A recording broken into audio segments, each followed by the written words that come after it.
Supono yang kala itu menjabat Menteri Pembangunan dan Pemuda pada masa Kabinet Hatta pertama melakukan gerak hingga lereng Gunung Wilis Nganjuk. Yogyakarta berhasil dikuasai Belanda pada agresi militer kedua. Ia dieksekusi mati oleh tentara Belanda di Dusun Ganter yang petilasan makamnya kini berada di tengah hutan Kecamatan Sawahan, Kabupaten.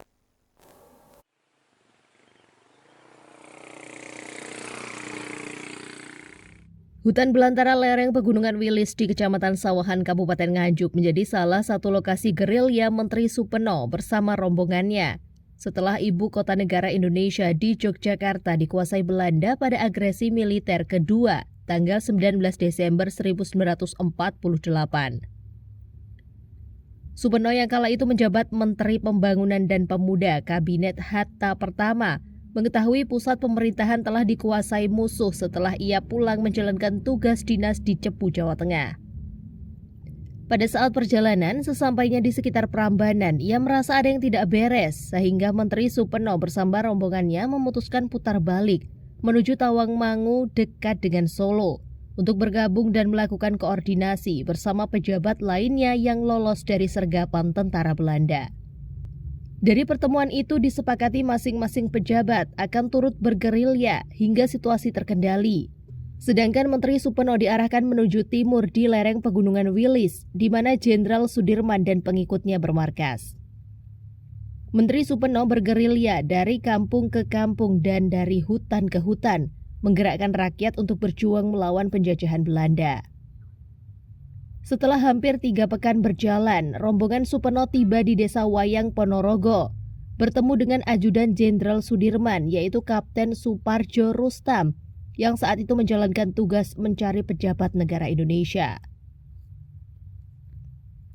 Meskipun telah diberitahu posisi pasukan Jenderal Sudirman, namun untuk menemukannya bukanlah hal yang mudah. Rombongan Menteri Supeno berkali-kali terpaksa memutar jalan sehingga memakan waktu demi menghindari sergapan musuh.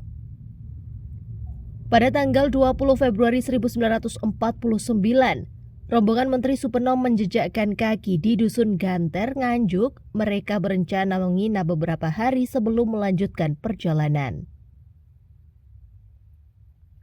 Namun tak disangka Dusun Ganter merupakan lokasi terakhir gerilyanya. Karena pada 24 Februari 1949, tentara Belanda menyerang dusun tersebut sehingga Menteri Supeno yang kala itu sedang mandi juga ikut ditangkap oleh tentara Belanda. Tentara Belanda memaksa jongkok dan menginterogasi agar mengaku soal identitasnya. Namun Menteri Supeno hanya mengatakan bahwa ia merupakan penduduk setempat. Tentara Belanda yang tidak percaya perkataannya kemudian mengarahkan moncong senjatanya ke arah pelipis Menteri Supeno yang kemudian menembakkannya hingga tewas di depan umum. Tak hanya itu, 6 orang rombongan Menteri Supeno juga dieksekusi mati, termasuk ajudannya yakni Mayor Samudro. Menteri Supeno sempat dimakamkan di Nganjuk yang setahun kemudian pada Februari 1950, makamnya dipindahkan ke Taman Makam Pahlawan Semaki yang kini disebut Taman Makam Pahlawan Kusuma Negara di Yogyakarta. Meski Dusun Ganter kini telah tiada, namun petilasan makam Menteri Supeno beserta makam rombongannya masih bisa kita saksikan hingga sekarang.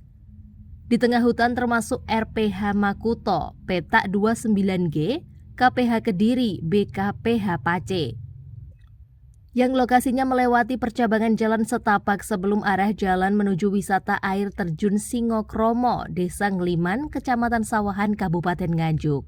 Berkeinginan daripada ditangkap Belanda, itu akhirnya berinisiatif untuk perang gerilya. Ketika beliau di Dusun Ganter ini, beliau itu beberapa rombongan itu istirahat pagi buta itu masih di sungai inilah disergap oleh pasukan Belanda yang dari arah timur. Akhirnya ditangkap, diinterogasi di situ, tapi satu rombongan ini satu pun tidak menjawab bahwa beliau itu rombongan dari pemerintahan RI Ganter ini. Akhirnya beliau ditembak satu-satu.